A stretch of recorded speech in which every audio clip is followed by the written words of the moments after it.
Well, we're looking today at Luke chapter 13, verses 22 to 30, Jesus teaching on the narrow door. I'll ask one technical question. I've got a lot of questions, I'm running late, aren't I? Kim, am I able to control the slides from here, am I? I need to open it from somewhere, obviously. Thank you, Jacques. When you try to think about what heaven will be like, what kind of images come into your mind? Would it be like those images we find in Revelation?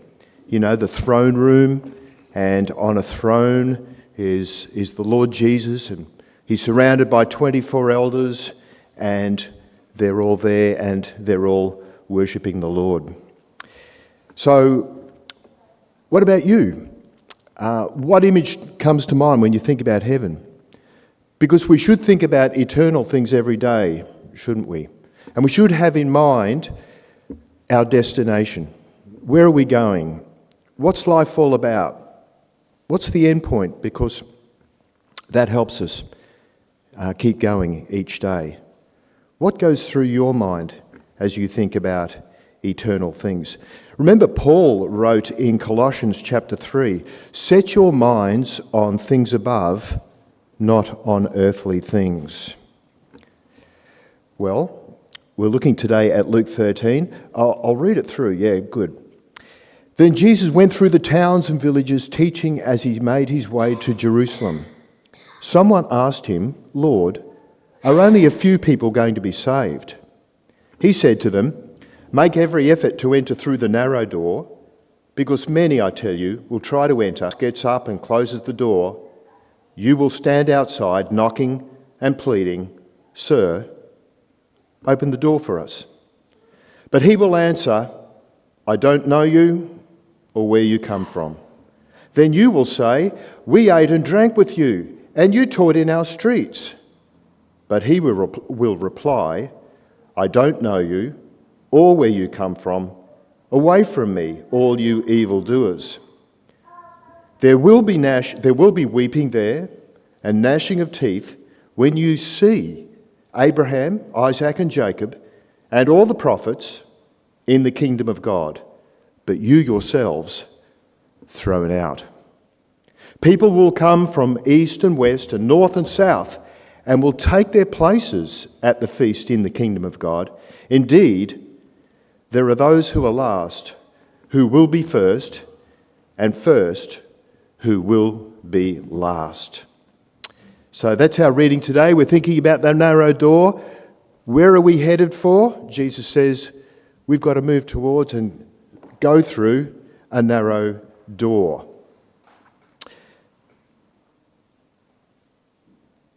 Well, my first part, we're going to look first at verse 22. "Then Jesus went through the towns and villages, teaching as he made his way to Jerusalem." So Jesus is journey making. He's making his way towards Jerusalem. And as he's going, he's teaching in each village and each town.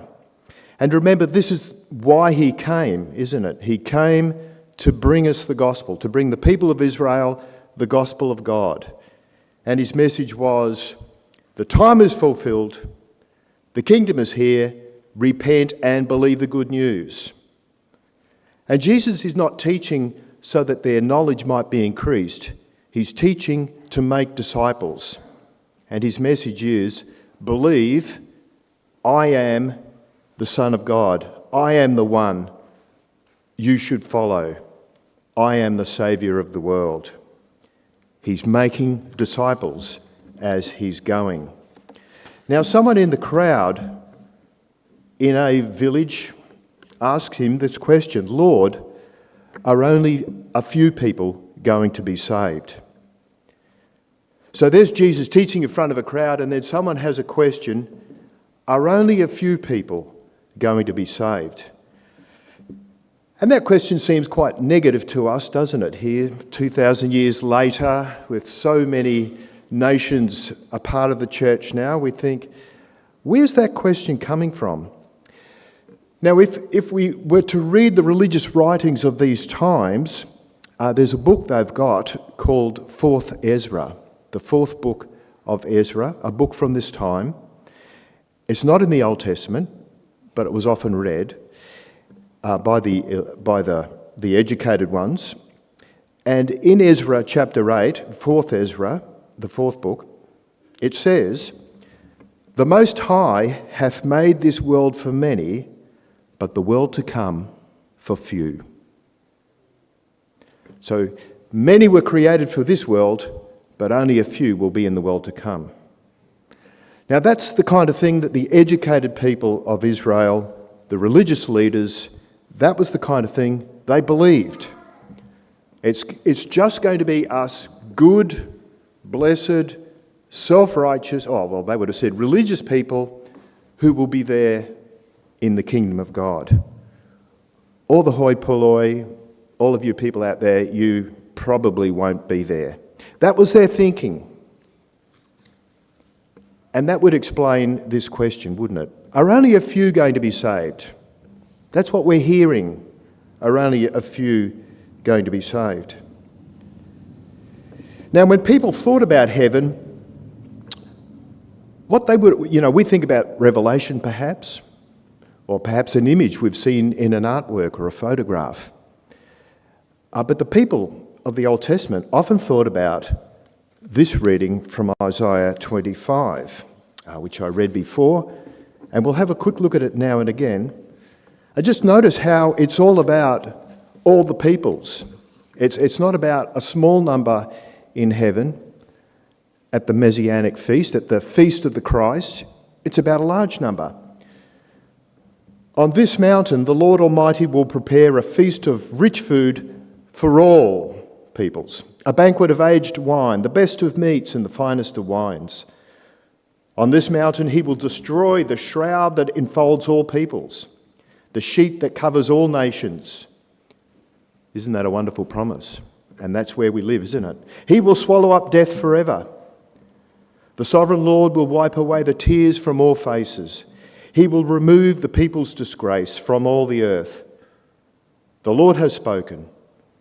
And in that day they will say, this is the people of Israel and all the nations, surely this is our God.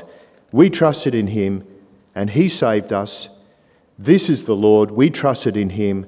Let us rejoice and be glad in his salvation. Now, these words from Isaiah clearly show us, don't they, that heaven's not going to be a place for a small number of people. It's going to be a place for all peoples. And the feasts that we would have in heaven are going to be enormous feasts. And the nations will be there. It's not just going to be the educated religious leaders who are trusting in their own interpretations, and they're not actually reading the words, it would seem. You'll also find another example of this when a man calls out to Jesus. It's in Luke chapter 14. A man just calls out, "Blessed is the one who will eat in the feast in the kingdom of God." And Jesus quickly deflects from that and moves on to, "Blessed are those who listen to my words and believe in me." Well, returning to our reading today, and the question, are only a few people going to be saved?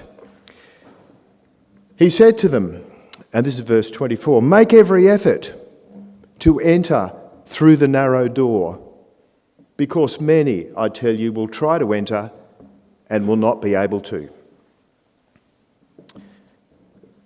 Firstly, notice Jesus doesn't answer the question. So Jesus moves forward. And often when Jesus doesn't answer the question, it helps us understand, there's something going on here. What's being missed? And Jesus is saying to this man, make every effort to enter through. And Jesus doesn't focus on the number that will be in heaven. Jesus focuses on those who will be left out. And I guess in a way that gets us thinking, doesn't it, for ourselves. Will I be on that side of the wall or on this side of the wall?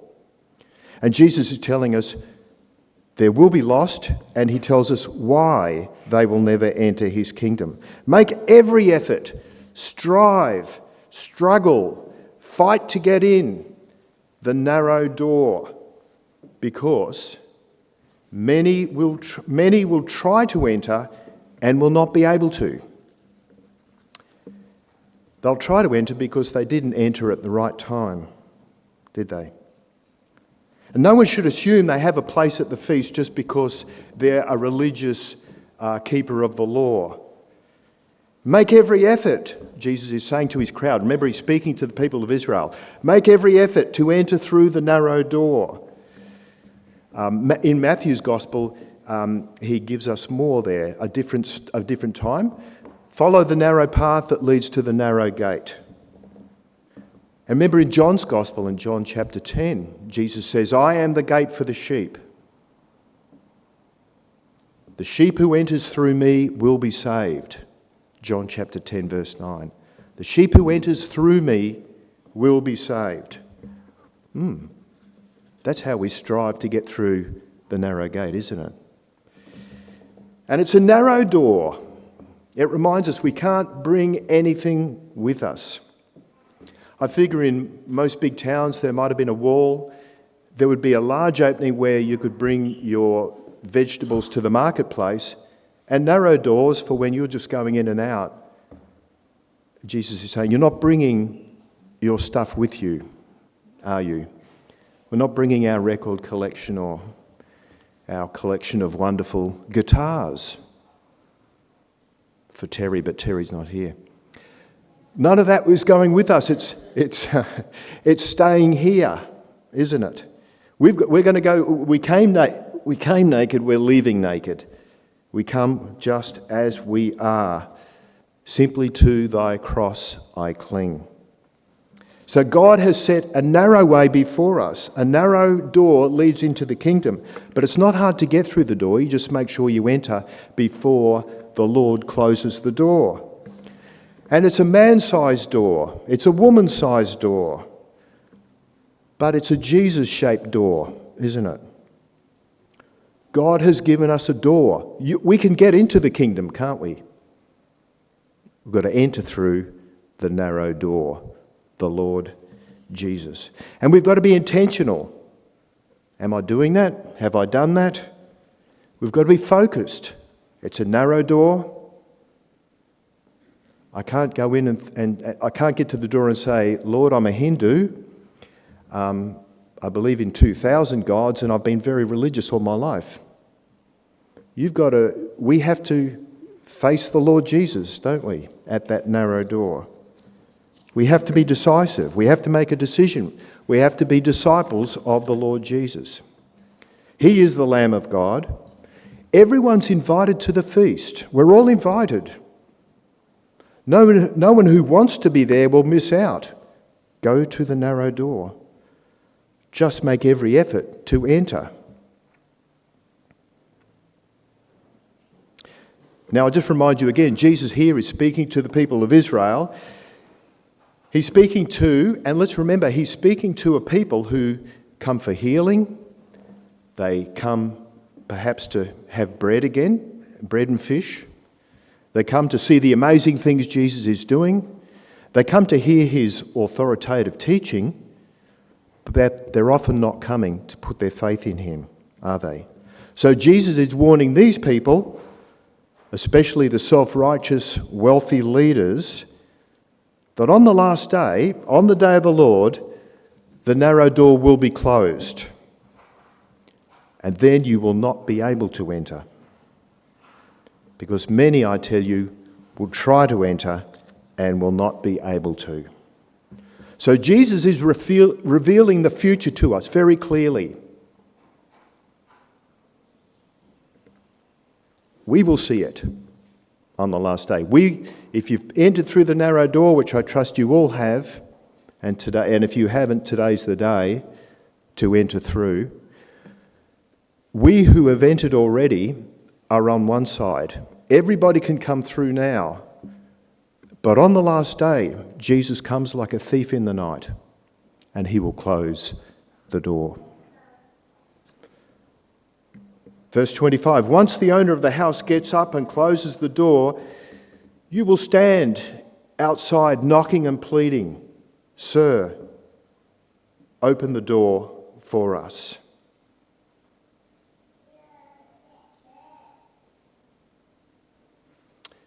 Did I jump a reading? No. Anyway. Sir, open the door for us. What a warning that is to us. Today is the day to enter through. Many will try when it is too late, so make every effort to enter now. And the Lord will answer, I don't know you or where you come from. So those very confident of their own self, of their own righteousness, need to hear that they must enter through the narrow door too. They will knock and plead outside, open the door for us. It's interesting that Jesus says you will be standing outside, pleading, but those on the inside will be reclining at the table.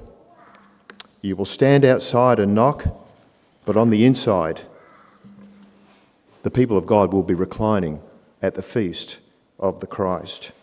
Standing outside, shut out from the feast. And inside, we will be at the table of the Messiah alongside Abraham, Isaac, and Jacob. Then you will say, we ate and drank with you, and you taught in our streets. Come on, Jesus, we spent time with you. We went to your feast. We came along to hear you talk. But he will reply, I don't know you or where you come from. Away from me, all you evildoers. These are the people who don't want a crucified Saviour. You'll often hear people say, I don't need a Jesus to die for my sins. They won't be coming through the narrow door, will they? To enter through the narrow door, we have to be able to say, Lord, I'm a sinner. I need your forgiveness. I'm accepting your invitation to come into the eternal kingdom of God, to be a part of the people of God. And the Lord will say, I don't know you or where you come from. I don't know who you are and what people group are you coming from. You know, in early times, like in Old Testament times, you had to know the person and where they came from. What city, what town are you from? What people group are you? What tribe are you coming from? And Jesus will say to the Pharisee, I don't even know what people group you're from. Who are you? Where do you come from?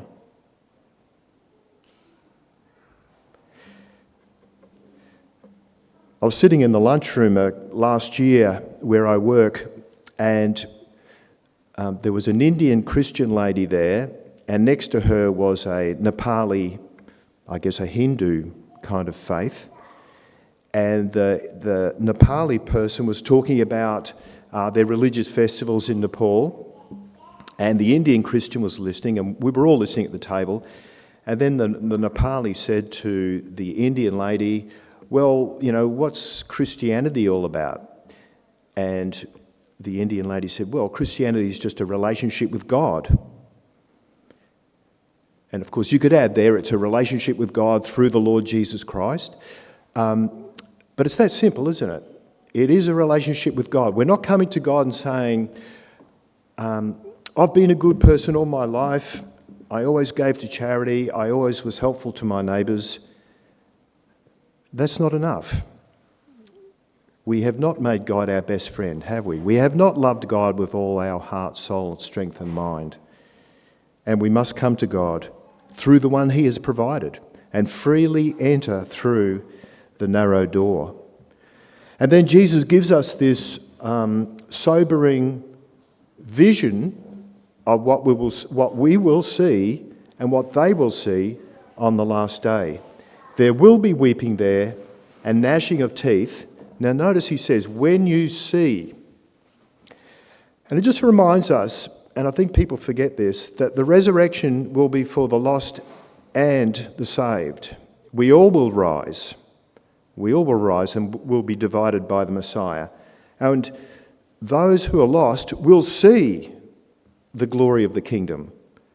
And I think this is such a difficult thing to think about, what hell is like. It's a place where those people have seen the glory of God and then are removed from that glory.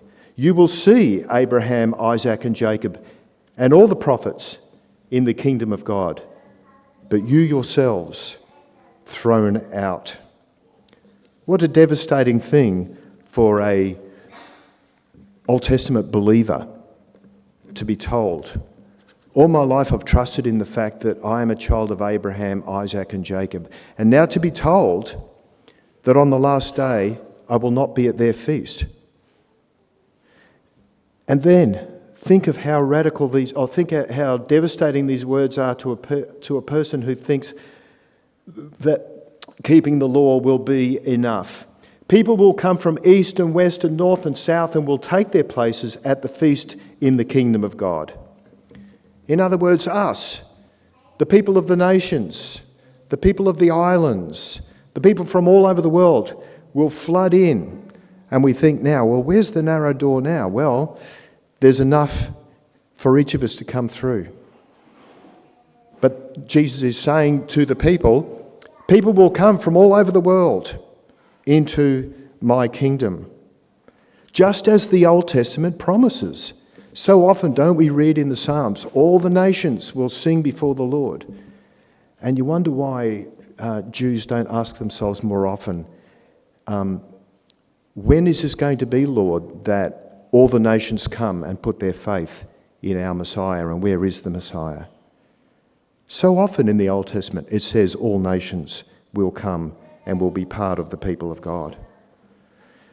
And we will, friends, we will all take our places at that feast, and it will be an eternal, glorious place. For me, I love feasting. I love good food and wine. I love to be together with friends. What an amazing image this is of what eternal life might be like. Then Jesus says, indeed, there are those who are last who will be first, and first who will be last. Everything's going to be reversed on the last day, isn't it? And we can't understand what life has been about what history has been about, until we get to the end, till we get to the last day of history and to the last day of our life and see God's glory. Then we will understand what this life has been all about. And you think, when you look through a history book and you think of all the people who lost their lives in World War I, World War II, under Stalin, under Hitler, under Pol Pot, all the people who lost their lives early through cancer, all the people who lost their lives early through dying as children. It's not fair, is it? Life is not fair. It only makes sense when we see what's coming. And Jesus says, on the last day, there are those who are last who will be first. Let us remember, Jesus made himself took the last place, didn't he? Jesus took the lowest place in all of history. He bore the sins of the world in the most shameful place of all, the cross. Jesus took the last place so that he might now have the first place and be the glorious risen Saviour. Jesus took our sins upon himself. Jesus took all that was bad about us upon himself and gave us all that was glorious and good and eternal about him. And let's remember, Jesus had to enter through a narrow door. He could only go to glory as the Saviour of the world through the cross. He had to go through Jerusalem, where they killed the prophets, and he had to be crucified by the Gentiles in that place because of the word of the religious leaders, knowing that he is the eternal Son of Christ who came to bear the sins of the world. Well, friends, let us keep our minds on things above, not on earthly things. Let us keep in mind the eternal glory that waits before us. Enter through the narrow door. Strive to enter through. Let me pray as we think about that. Our Lord, we thank you for your teaching, for your word. We thank you for your Holy Spirit that helps us to understand spiritual things. Lord, I pray that each one of us here has already entered through the narrow door and already has a presence before you by the power of your Holy Spirit in our hearts. And I pray for each one, if there's any here who don't know you yet in that way, I pray that their hearts would be softened in this coming week. Lord, work in us, we pray. Bless us as we keep our minds set upon you. Bless us in your name. Amen.